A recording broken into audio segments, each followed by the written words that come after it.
I'm back home from a conference down in Florida, and I've got the workbook and my notes and trying to go through it. And I've boiled it down to just a few takeaways that were really important to me. And I think they might resonate with you too. Let's get into it.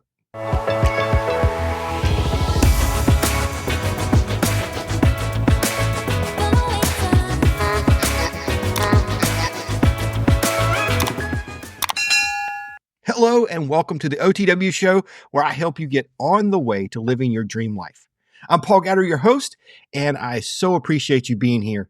It's great to be back home, but when you get back from a conference, you pull out your notes. I've got notes in here. I've got notes on my notes app, and just there's so much. I'm overwhelmed.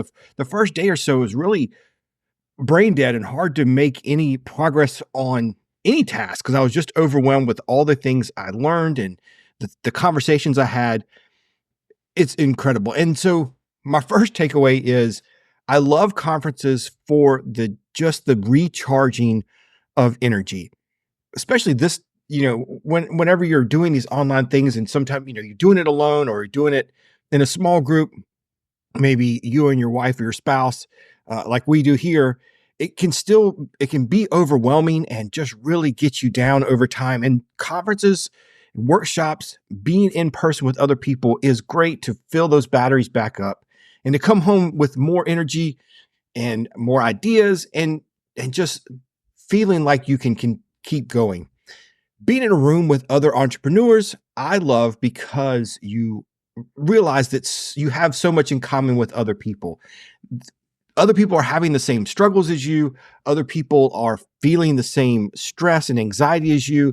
And it takes you out of that alone feeling and does give you a little validation on your feelings and people to talk to and kind of, have that shared experience and really help you get over some of these issues. Today, I want to tell you about some of the things that I took home and that are really going to stick with me. And some I even want to print out and put up on the wall because I want to remind myself of this. And I hope it helps you as well. And I hope one of these applies to you, if not all of them, and you can take a little something from today too. My friend Lisa from the Castle Run talked about imposter syndrome. And I'll tag some of the folks that spoke at Momentum, the workshop that I went to down in Florida, down in the description below. But Lisa did a presentation on imposter syndrome. And I know I get it all the time, and it was good to hear some of her thoughts on it. But a couple of things she said really, really hit me and really stuck with me throughout the whole weekend and still today. The first thing that she said was giving a definition of imposter syndrome. And here is her definition: feelings of inadequacy that persist despite evident success. I think that sums it up so well. We all have imposter syndrome in various degrees, and it changes over time, but we all feel that inadequacy and feeling like we're not up to it, despite you knowing that you can do it, you have done it, and that you have evidence that you have done it in the past. That is something I need to remind myself all the time, because even like recording these videos, who am I, right? Who am I to tell you what you need to be doing?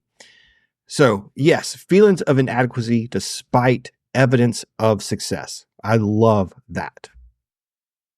And then she did a self-diagnosis kind of checklist that I thought was really good. And if you didn't think it applied to you, after hearing some of these, you definitely know it applies to you. Do you chalk up your wins to external factors like luck, timing, or connections? Do you feel like, you landed that job just because of who you knew, or you grew to a big social media following just because you got lucky? Do you sometimes suspect that they just liked you or felt sorry for you? Do you think that if you can do something, anyone can? Do you agonize over small flaws in your work product or feel crushed by constructive criticism? When you succeed, do you feel like you pulled the wool over everyone's eyes? Do you feel like at some point everybody's going to find out that you don't know what you're doing? You feel like a fraud, and that at any time that somebody's going to come in and say, you are so out of your league. We all have those feelings. And I think it was really important to hear that, share those experiences, share some stories with each other, and know that we all share it, and then we can all move past it.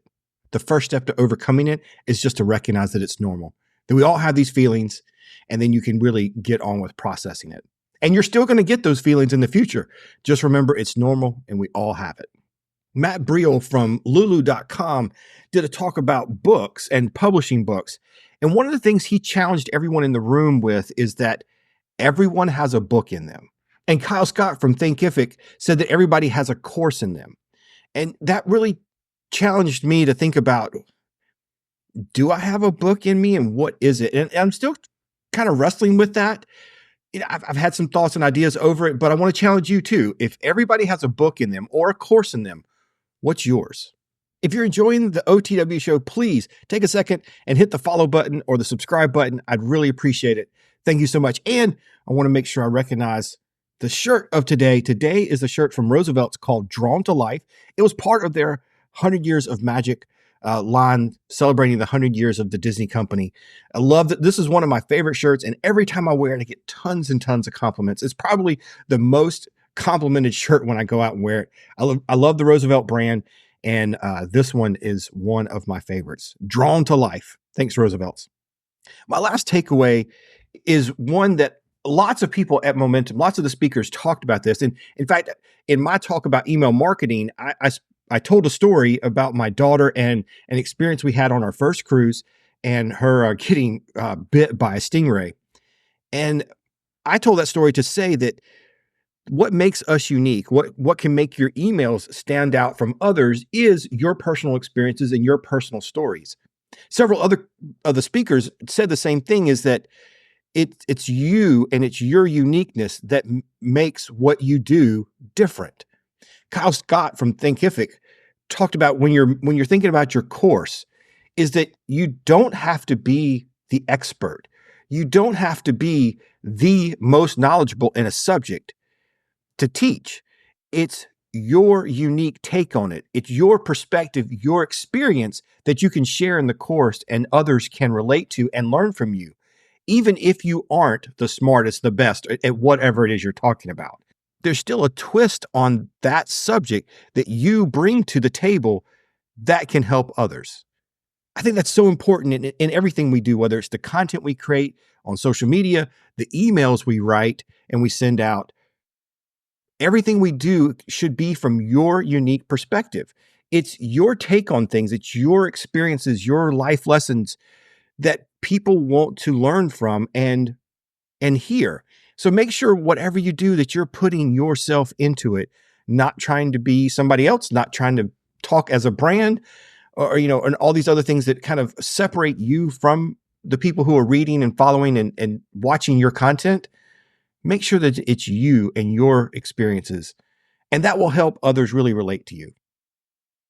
I so recommend heading out to a conference, if nothing else, again, to just recharge those batteries, to be around other people, like-minded people, and to share. My next conference will be in January at PodFest. I'm excited to go back. I think this will be my third time there, and I'm giving a talk on email marketing and how to take people, your podcast listeners or your video watchers, and bring them over to your email list. So if you're coming to PodFest, I'd love to hear from you. Thanks again for being part of the OTW show. I'll see you next time.